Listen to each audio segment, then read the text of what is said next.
Back, and I am the director of LGRMS. As I said before, our office is located in Peachtree Corner, but as you probably all know, most of our representatives are throughout the state. Today, we're really going to discuss how to implement a motor vehicle / fleet safety program. And we're going to talk about that why a little bit. Just to kind of go through this, we want to make this as interactive as possible. So if you want to raise your hands, I can see that. If you want to ask a question anytime or have a comment anytime, let me know. If I don't get questions, if I don't get comments, I more than likely will volunteer people to participate.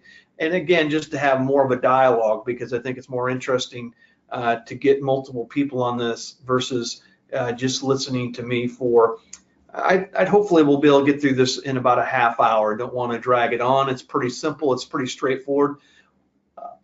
Let's just talk about the purpose. Again, the purpose of this training is to provide motor vehicle fleet safety program managers the directions and tools to successfully implement a fleet safety program that will assist in the reduction of motor vehicle related risks and incidents. So the real reason we're here is really the costs, and I got a slide here talking about the costs of distracted driving, and it goes through a variety of different statistics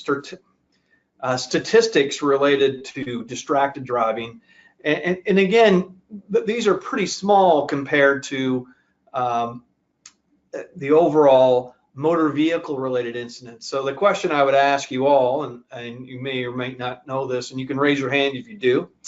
How many motor vehicle related deaths do we have a year? Does anybody know how many motor vehicle related deaths we have per year? The answer is somewhere between 35 and 40,000 a year.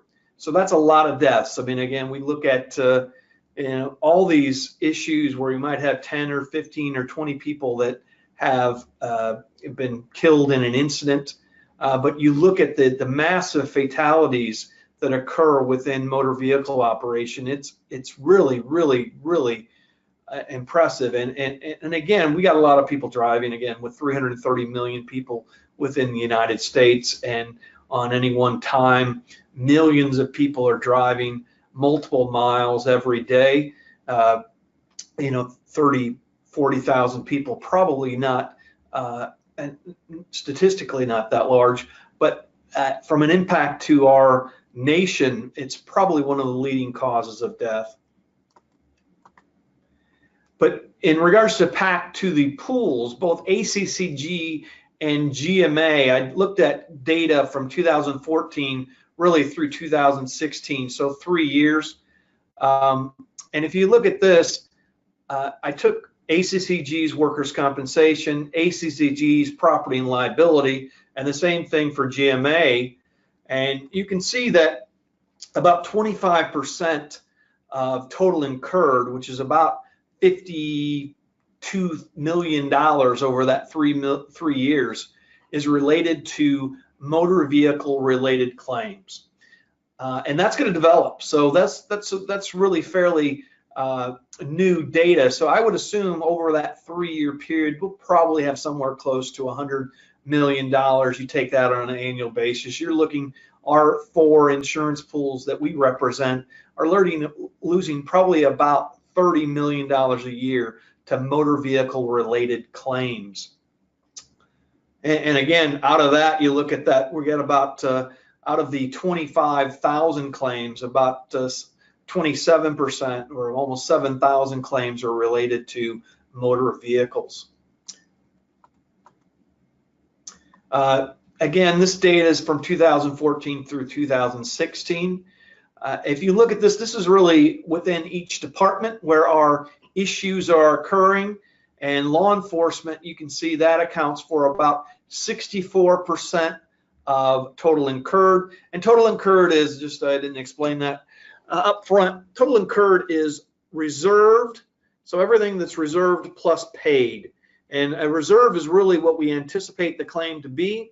And initially reserves are fairly low, but when we determine, hey, more treatment's going to occur or there's a settlement going to be, we'll increase those reserves, and that's why claims will develop in that particular manner. And as you can see, about 4,000 claims related to about 59% of those claims related to law enforcement. Again, streets and roads about 12 and 15, and fire and EMS about 8 and 7. So that's why we're here. We have a lot of opportunity with motor vehicle fleet, and whether you know it or not, your impact in regards to reducing motor vehicle risks is actually probably the best thing you can do to help reduce risks within your organization. I do another training on distracted driving, and I put this slide in here just to talk about that. But distracted driving is really our biggest cause of total incurred at about 67% of claims. We have a lot of motor vehicles where we're hitting pedestrians. Rear ending is not necessarily the highest frequency of the claim, but it is really one of our major costs related to those. So when we have those large frequencies, we typically have, backing is an issue, sometimes, but they're not necessarily the biggest total incurred cost related to that. So just a disclaimer, we're going to go through this program and the variety, or this policy, and the variety of policies that we have. A disclaimer should be on all those. This is really for a starting point for you. I would not adopt this in any manner. The information contained in this publication was obtained from sources believed to be reliable. LGRMS makes no representation guarantees as to the correctness and sufficiency of any of the information herein.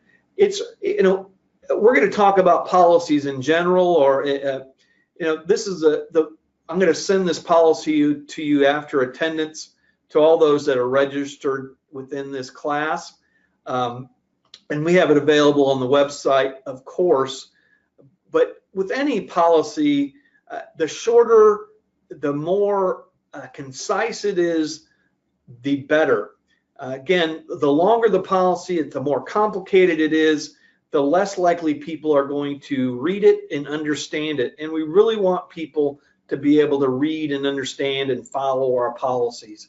If you have a policy that's 100 pages long, the likelihood that you're going to be in compliance with that policy is very, very unlikely. So keep your policies. When we go through this, we'll talk about that small. Now, again, coming from private industry, people have told me you keep your policies small, so I'd reduce the font size.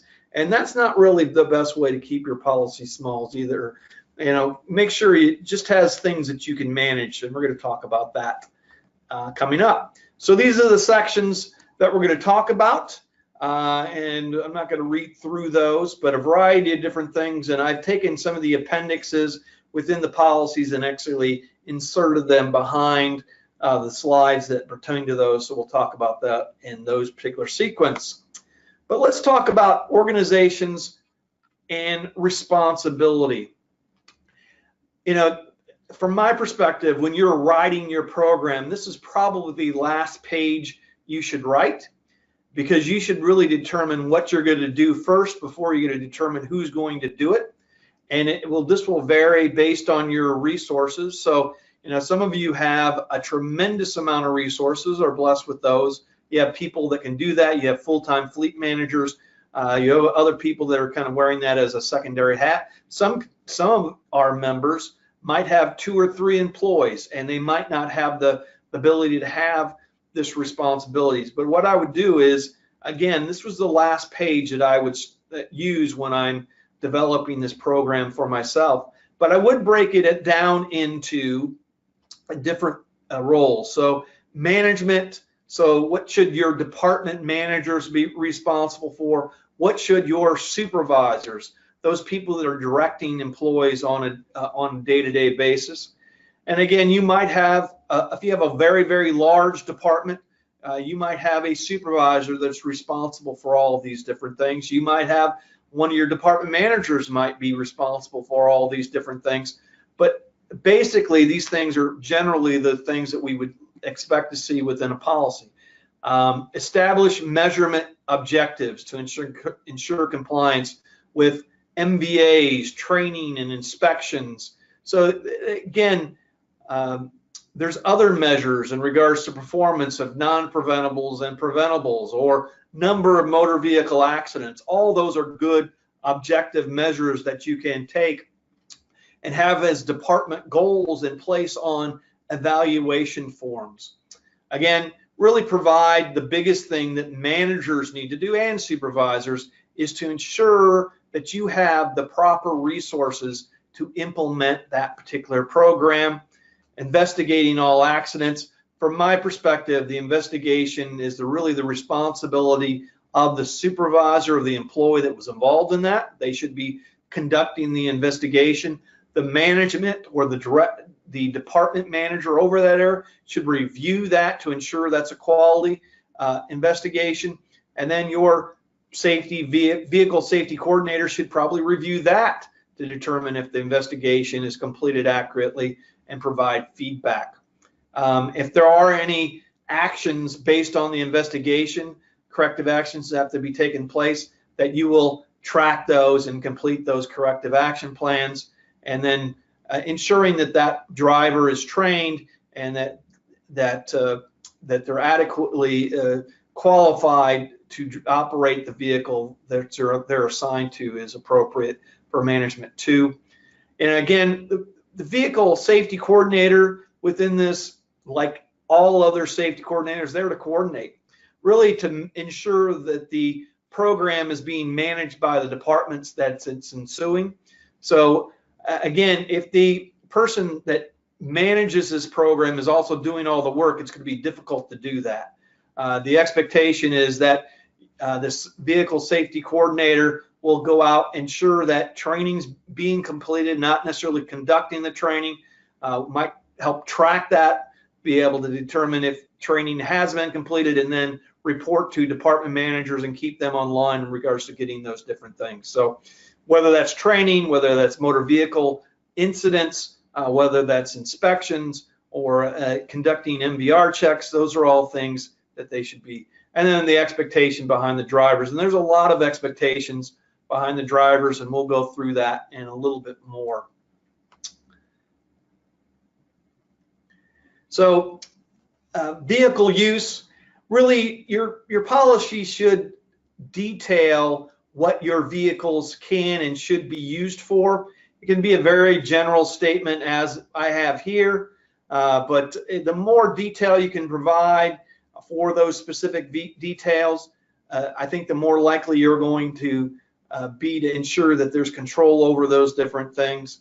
And again, I would suggest employees authorized by their supervisor will be permitted to operate a passenger car. And again, when the vehicle is driven for personal use, only an employee permitted to operate the vehicle. You know, if you allow personal vehicle use, maybe you wouldn't allow personal vehicle use. That's really up to you, and you customize it to that effect. Again, if people are using their own vehicles for business use, you might want to put some information on there or requirements on what kind of insurance limits they have, what type, you know, a lot of these things are already determined if you're operating a vehicle, because you're going to have some minimum insurance within the state of Georgia. You're going to have a license because it's required to have that, but these are things that you might want to check. Now, again, it's all about your resources too. If you don't have the resources to check this, that's probably okay, because the state does set expectations. Ultimately, if a person is driving their vehicle on business purposes, there is a likelihood, especially if limits that person has are fairly low and the incident involved is high, that those folks are going to come back against the entity that's having them drive on business. That's just the way it works. They'll be involved in that particular lawsuit. So there might be a need to put some minimums on the driving personal vehicles.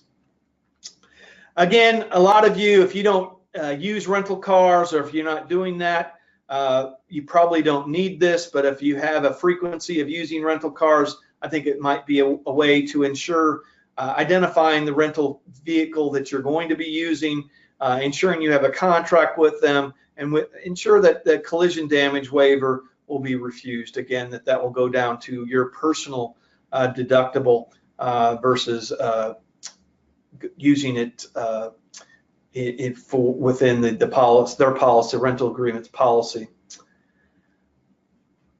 I'm not going to go through that, but let's just talk about driver selection.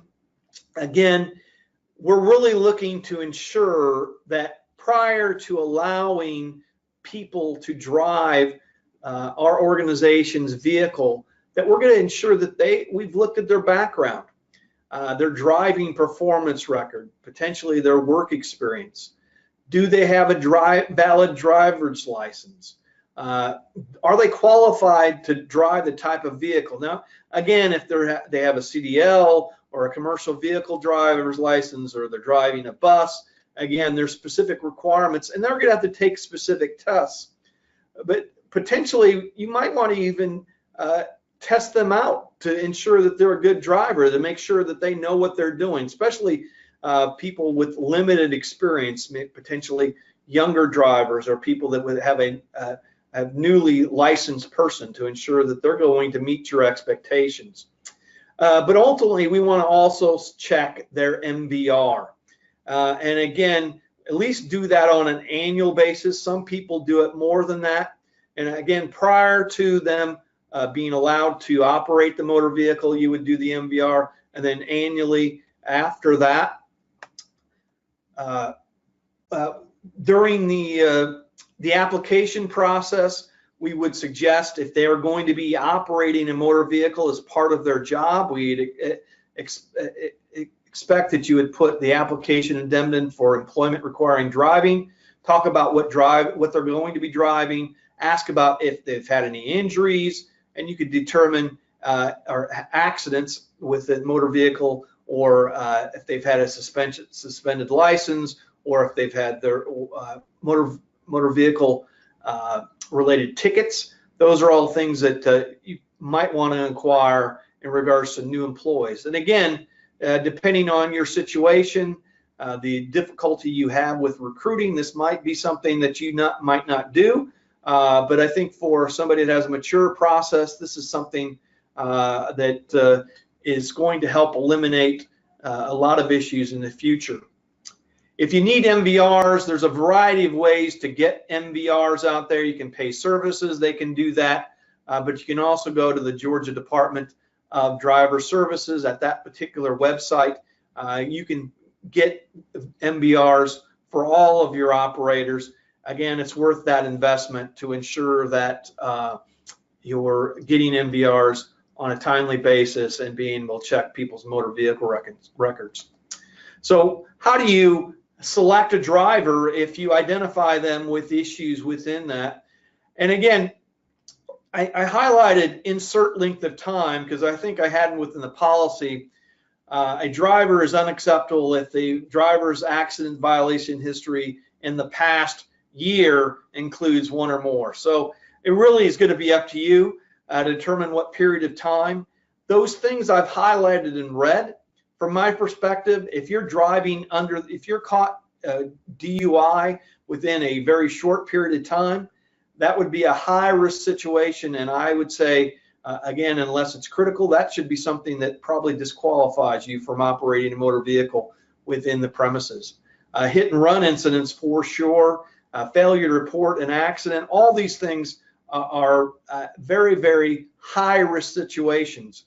And again, if, for instance, you had a person that has a DWI, driving while intoxicated, or a hit and run incident, and we've employed them or allowed them to continue to drive after that particular incident, and they're involved in an incident that involves those particular situations, we're going to be at a much higher risk for liability in those particular situations versus somebody that has a fairly clean background. Now, those things below that: operating a motor vehicle with without authority, permitting an unlicensed person to drive, reckless driving, speeding, two preventable accidents. Those are things are all that I think negotiable, and you can look at. Again, if you didn't permit people that had speeding incidents from driving, you'd probably be limited to a small pool of folks. But to me, I think those are negotiable. You might allow 1 or 2 tickets within a 1 or 2 year time period. You might allow 2 preventable accidents within a 12-month period. That might be something that you allow, or you might say no. But this is all determined based on what you can put out there and what you not. And from my perspective, when you're developing this program and you're developing these things that department managers should be engaged in for 2 reasons. One, I think they provide you a lot of great feedback in regards to what's going on within their department.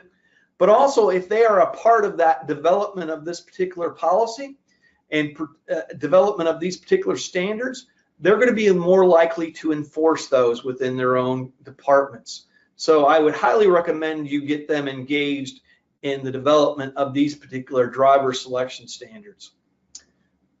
And again, if these are they're highly risk violations, again, speeding for my preventable incidents, you might require some additional defensive driver training.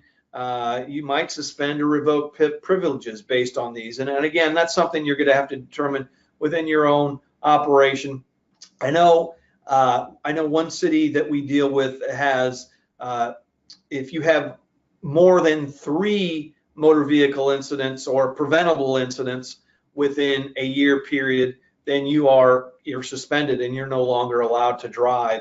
And if you're no longer allowed to drive, you're no longer allowed to be employed. And again, in that particular circumstance, they could live with that. That's something you need to determine if that's something you can do with. So accident reporting and analysis, very, very important to do this. We want to make sure that if you are having accidents, that they are being reported. The problem is, and we're going to talk about this a little bit more, the problem is if you have a process that's punitive, meaning that somebody has an incident no matter what, and they're going to be charged with some punitive incident, there's a likelihood they're not going to be reported because people don't like to lose their job. So minor incidents might go unreported. So you need to be very, very careful with that. And ultimately, the purpose of reporting the incidents is to ensure people, if we identify trends, making sure people have the proper training, that potentially we'll look at driver selection. Maybe we don't have the right people driving. Maybe we don't have the right vehicles or not being maintained correctly. Maybe we're operating on routes that are not appropriate, that are hazardous in general. Maybe we should avoid those. And we're going to talk about potentially how you identify those trends. I'm going to reach out to some folks now and see if anybody has any questions or comments thus far. Let's see what we got.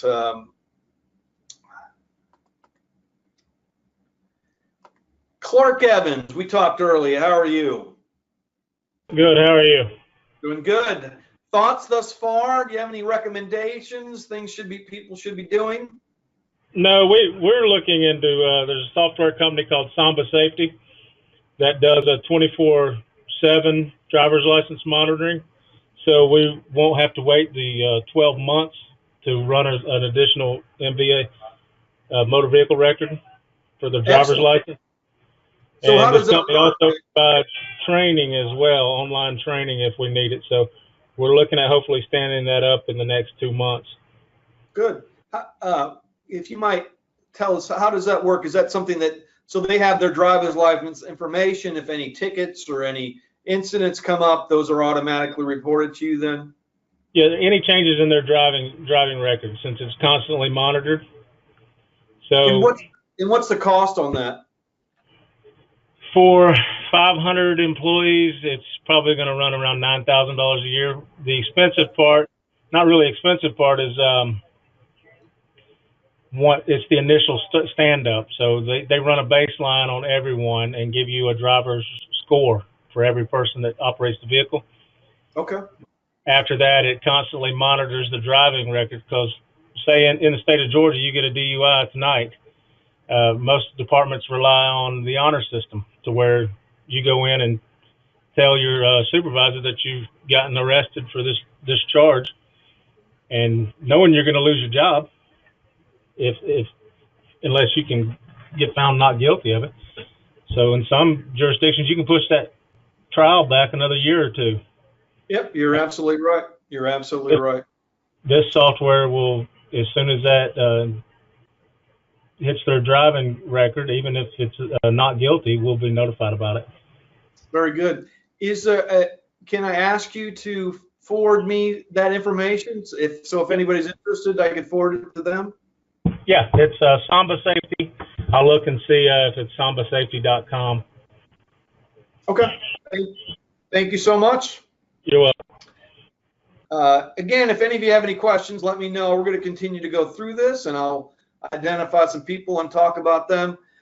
Again, the accident reporting, record keeping, the drivers, again, the first person at the scene, and really their responsibility is to gather some of this information. Really, ultimately, we'll talk about their first steps that they should be doing, ensuring their safety, ensuring the safety of others is really the ultimate thing, but they're going to be responsible for reporting that incident to the person they're supposed to report it to within their organization. So that might be the department manager, that might be the vehicle safety coordinator, but there might be the risk manager, depending on who that is. But they need to ensure that at that scene that they're reporting that. Again, the management is responsible for obtaining the accident data.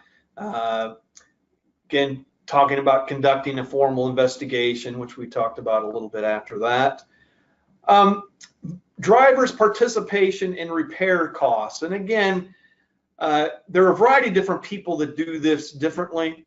Sometimes, you have an incident, if it's preventable to some extent, that the driver will pay some portion of the deductible.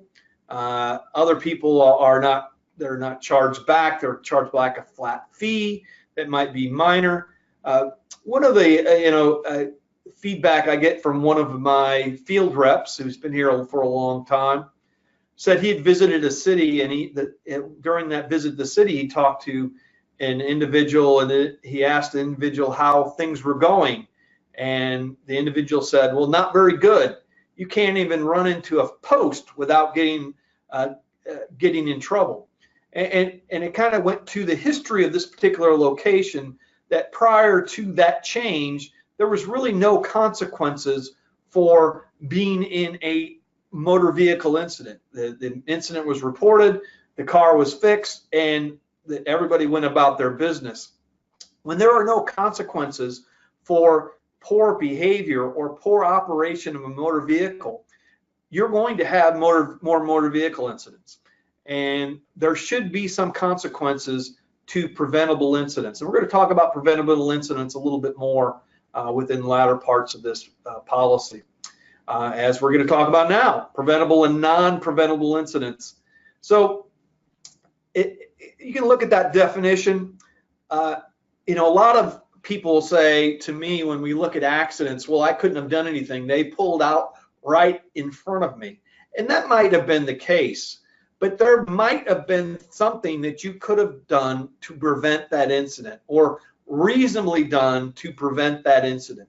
We're going to talk about things that you can do and how you do that. But what we would like you to do is really ultimately have, we're going to talk about going to this, an accident review board to look at preventable and non-preventable incidents. Again, this board, typically a lot of members use one representative from each department. Sometimes it's a little bit smaller, but this board will go through a series of questions to determine if an incident is preventable. and you can do whatever process. I've included within this policy, there's a preventable, non-preventable, this questionnaire for preventable and non-preventable motor vehicle incidents, and depending on where the collision is or how the collision goes, it'll ask you a series of questions. So this collision type is intersection collisions, failure to yield the right of way regardless of stop signs or lights. So for instance, again, did the driver approach the intersection at a speed safe for conditions? So let's, for instance, you had the green light, but the driver who was operating the vehicle at 80 miles an hour in a 55-mile-an-hour zone. Potentially, even though that person ran the red light, they were not necessarily approaching that at the appropriate speed. So these are all things that you would look at to determine if the incident was preventable or not.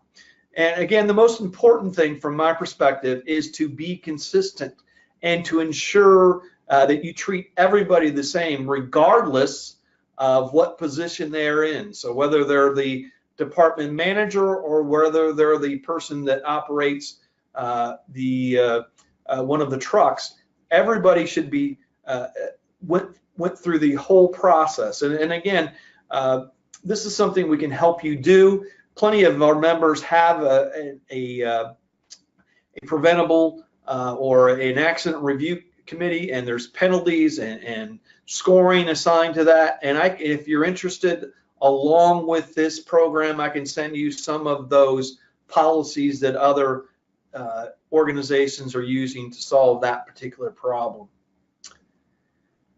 Again, employee accident reporting procedures. When there is a theft or damage of your vehicle, you really need to make sure you're reporting that to the police department on an immediate basis. Then you're going to notify your vehicle coordinator. They'll do a variety of different things to ensure that we're tracking that particular piece. If they're involved in a motor vehicle incident, again, if possible, move the vehicle to a safe location, out of traffic.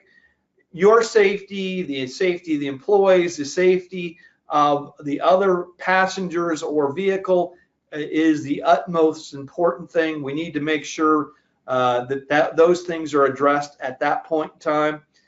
Again, after that, you are going to secure the names and addresses of the drivers of any of the other vehicles. You're going to notify the person you're going to notify, whether that's the vehicle safety coordinator or your department manager. Those are all things that should be conducted.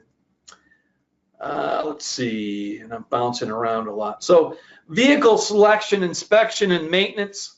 So in regards to vehicle maintenance, there's again, there's basically a variety of different things that you should be doing, but every vehicle should have some PM scheduled for their vehicle, depending on the typical amount of miles. And again, you can do that in a variety of ways based on the vehicle, based on the manufacturer's recommended. At the very least, oil should be changed, lubrication, things should be inspected in regards to brakes and tires and other places. And there's other crisis maintenance that can be done.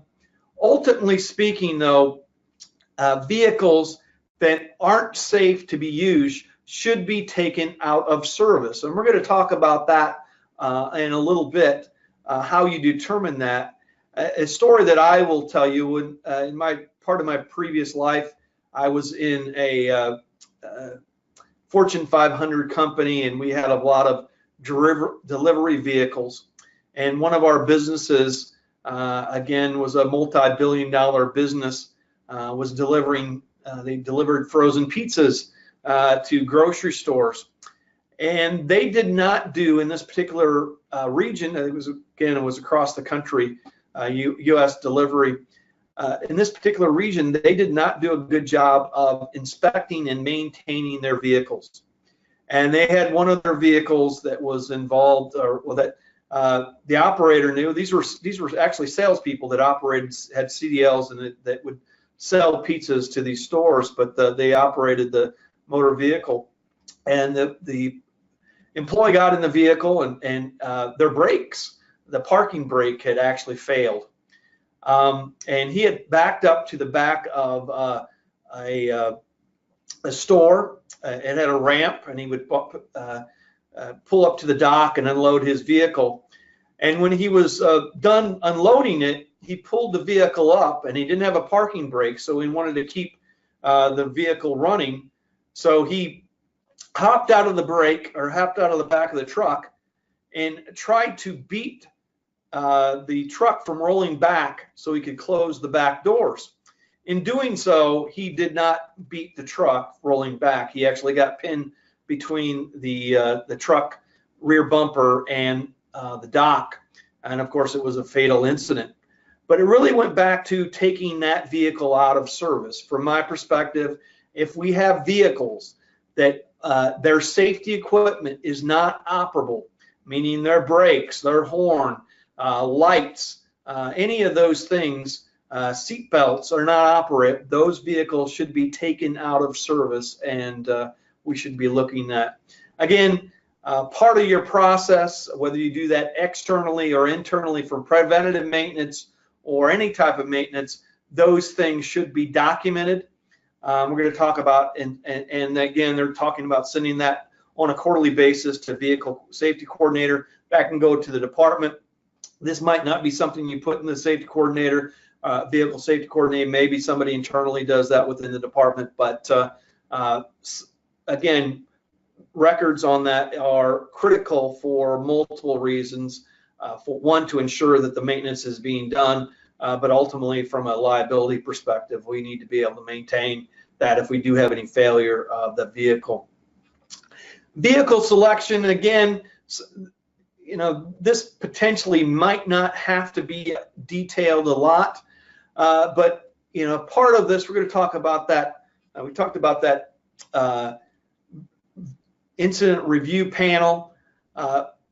During that process, you might determine that a certain vehicle might not be the best for operating within your environment, whether there's incidents or there's maybe poor maintenance issues with that. So this is a great place to document what vehicles, what brand of vehicles may be used within a particular use within your organization. You might talk about history.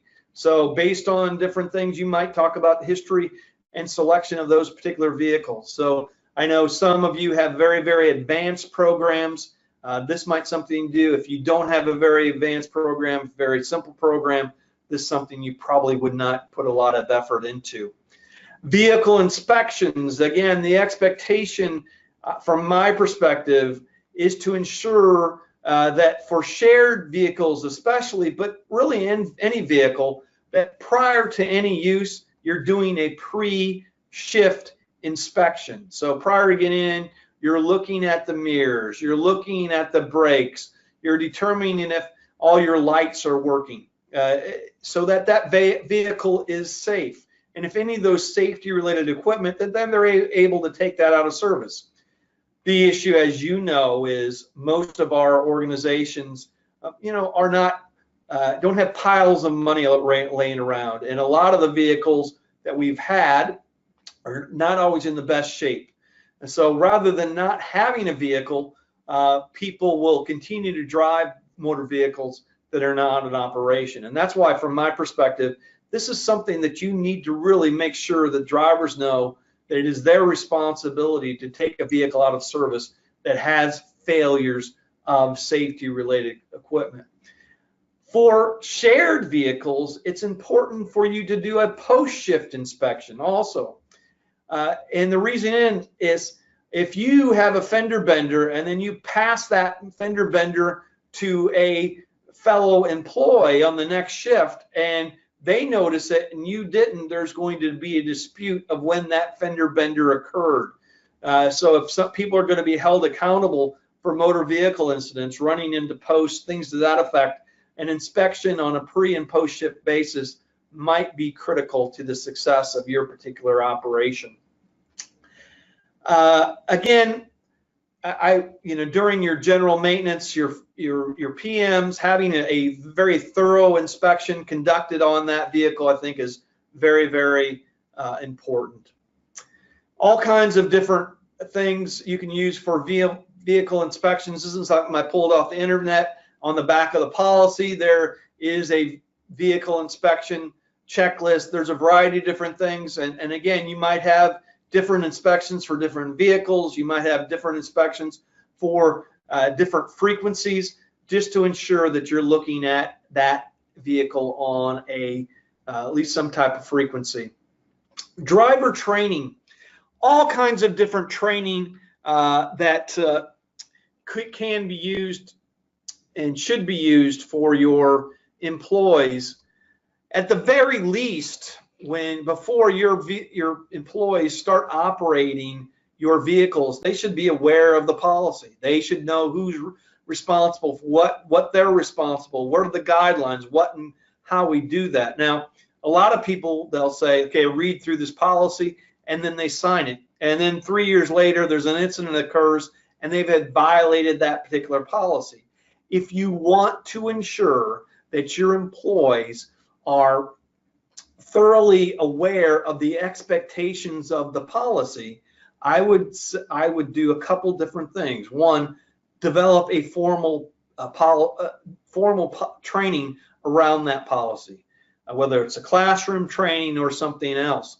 Have a check for understanding, so that after they've went through that training, they have to complete a test or do some type of answer some questions to determine they have knowledge, that they've understood the training. Have them sign that they've understood the training, and then do it on a frequent basis. So maybe, again, because this is such a critical part, there's so much liability related to this, having annual training, although not required, this is something that I would highly recommend, that you go through the policy. You might go through the policy and do some other training related to that. But they should really be familiar with what the expectations of driving are, especially within your organization. Again, have some type of a remedial training for violators. Again, in a conviction of driving while under the influence, from my perspective, there probably shouldn't be remedial training for that. That would probably be somebody that I would suggest that is no longer allowed to operate the vehicle. But let's say that you had somebody involved into a intersection collision. Maybe you put them through some defensive driver training. Maybe their employee had an incident while backing. Maybe you put them through some backing training. There's a variety of different things, and we'll talk about that in the next slide. So there's all kinds of different training that you can do. Here's an impact video I'm going to show you, and we have a variety of things we can provide to you. Hopefully you guys can see this and hear it. Here we go. Friday for me. Jules, fancy you. Cass, it's not even funny now. Let me just get his number.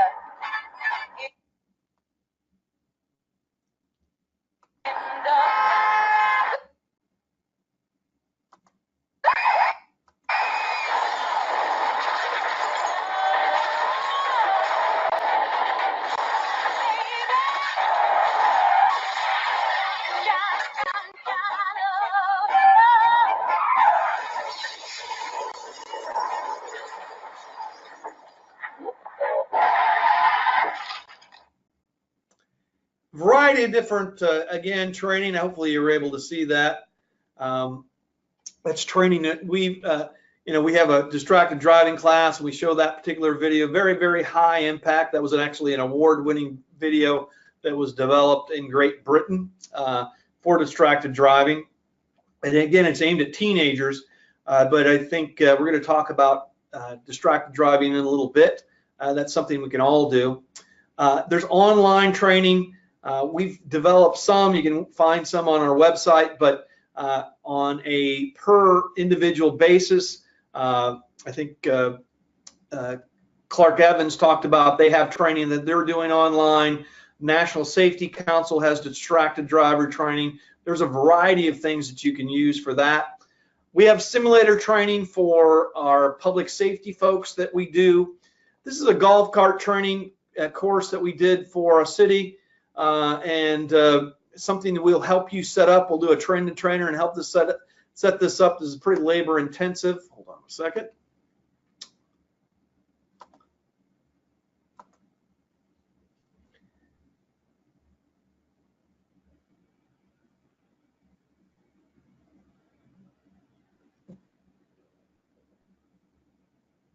Did this in the city of Toccoa, and I'm hoping this is going to work.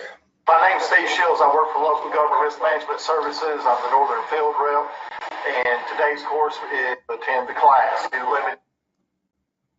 And I'm going to show you a little bit. The whole video is available online. The connection we have is a little bit, but you can see that. And what do you do here for the city of Toccoa?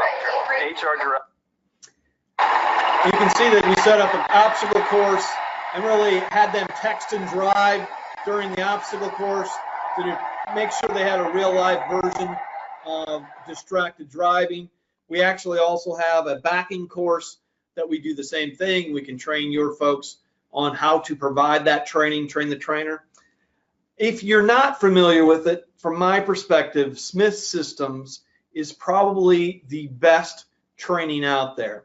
They have 5 basic keys: aim high, the big picture, keep your eyes moving, leave yourself an out, make sure they see you. All those are their keys.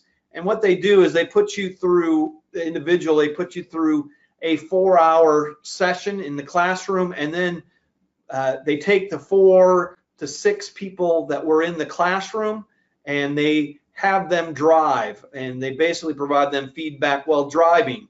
Are you aiming high? Are you keeping a picture? Are you keeping your eyes moving? Are you making sure you keep yourself an out?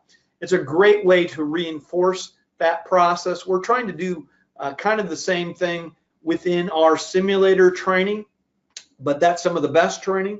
We also have Smith System driver training videos. I would highly recommend, if you need those, you can rent or check those out from us. We have a variety of different videos related to that. So Smith System is the best piece.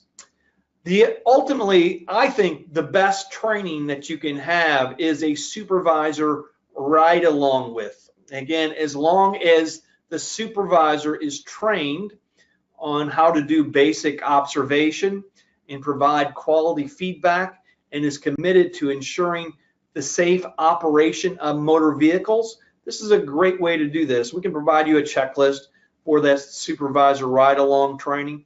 But what this does is one of 2 things. 1, you have hands-on, one-on-one training. 2, you ensure that the employee knows that this is valuable to the supervisor. And 2, the supervisor knows this is part of their role to ensure that the employee is operating the motor vehicle in a safe manner. So I would highly recommend that in regards to impact training. And you can actually combine the 2. You can take Smith Systems, you can send your supervisors to a Smith System Train the Trainer course, and they can train people on how to operate Smith System. You can send them to a 1-day course, and then they can come back and be able to provide feedback to their employees. Or we can help them with some basic defensive driving techniques and train them on that so they can provide feedback to their employees. Safety regulation, driver safety regulation, seat belts. Again, it is the expectation that everybody in that motor vehicle, in your organization's motor vehicle, is wearing a seat belt, a safety belt. Again, this is part of the equipment. If they're not able to wear that, then they probably shouldn't be able to drive. We got a lot of pushback, specifically from EMS folks, police, fire, that they don't want to wear a seatbelt because what happens if they want to get out quickly out of the motor vehicle? Well, from my perspective, we've seen enough law enforcement officers and other EMS folks that have lost their life because they have not worn a seatbelt, that it's worth that. That's something, a very, very important piece of a safety equipment that they should be using. Again, variety of different things within this. Here's the, I'm not going to go through this a lot, but this is the language for cellular telephones. And we have two options. One is option A, which really prohibits the use of it at all. And then option B, which is a hands-free use, external operation. And you can kind of look at that, make sure that's going to work within your organization. I sent this communication out to everyone, hopefully on a distribution list. And I'm going to send this out at presentation along with this recording later. But this is a publication that was developed by Chief David Lee of the city of Smyrna that really talks about the requirements and rules for motor vehicle operation after this hands-free law comes into effect July 1. Again, I will send this to you, and if you'd like, you can print this off for your folks. It's a great tool. It really educates people on what the expectations are and what the exceptions are, and I'm not going to read through that now. Again, here's a distraction driving policy acknowledgement and safe driving knowledge. You can put this, again, ultimately speaking, you're going to have a higher level of compliance if you sit down with people, you explain people what the expectations are, and they sign it and they acknowledge that they've signed it. It should be fairly simple. This is a fairly simple one page, and this is included in the policy also. Again, driver safety regulations, it talks about conduct pre-inspections, all the different things. You need to look through these and make sure that these are reasonable for your folks. There's a lot of things here, and then again, you can look through all those things, and maybe they look like they're good things, but they might not work within your organization. You need to be able to make that determination if it's going to be the best thing for your organization. Again, here's a vehicle assignment agreement that you've been assigned a particular car or motor vehicle, and that you agree to properly report all accidents. And that's pretty much it. So I'm going to open it up to questions and comments. I can't hear the applause and I can't feel the hugs at this point in time, but I'm sure that many people are happy that we're done. We're at 2:55. Let's open up for any questions. Any questions? Anybody have any questions? I'm just going to call on a couple people and see if they can talk. Let's see. This is the time to run and hide if you don't want me calling on you. John Brown, are you out there?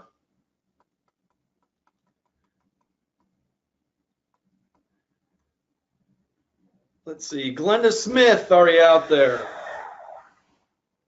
Glenda, can you hear me? Greg Roberts, are you out there? Oh, she can hear me. Greg can, I guess, hear me, but he can't talk. Let's see. Jason Poole, are you out there? Here we go. Christy, are you out there? Christy Chop, are you out there? Well, whether you can't hear me or you're just very shy, I understand it. We're at 2:56 right now. I'm going to stop the program. Again, I will send you a recording of this. You can watch it. I'm sure you'll want to watch it over and over and over again. Don't hesitate. I'll also send you a copy again of the policy itself. I'll send you a copy and links to anything that you request. If there's anything else you're looking for, let me know. Again, there's a lot of stuff in this policy, and I would highly recommend, if you're starting, take out one or two things that you think are going to be the best thing for you. Maybe conducting MBRs, maybe doing training, and do that initially. And then after the next day, year, start off with something else. Maybe do the accident review team to that effect. So with that being said, please don't hesitate to call if you have any questions. If not, I will let you go. Thank you guys so very, very much. Enjoy your weekend and drive safely. Talk to you later. Thank you.